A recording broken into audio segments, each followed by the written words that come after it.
Hello there, welcome to yet another video in the CSS, HTML and JavaScript challenges.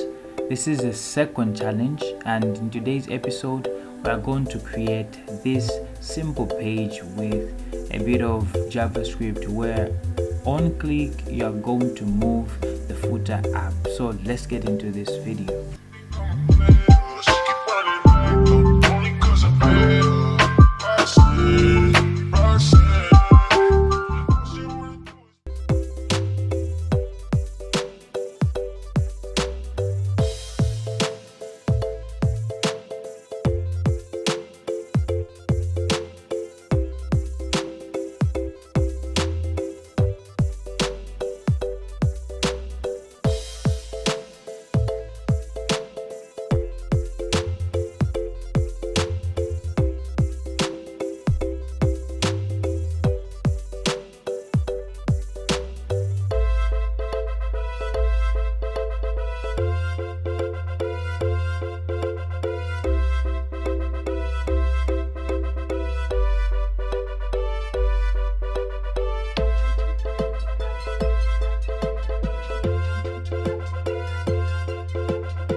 So that's the end product of what we were doing today.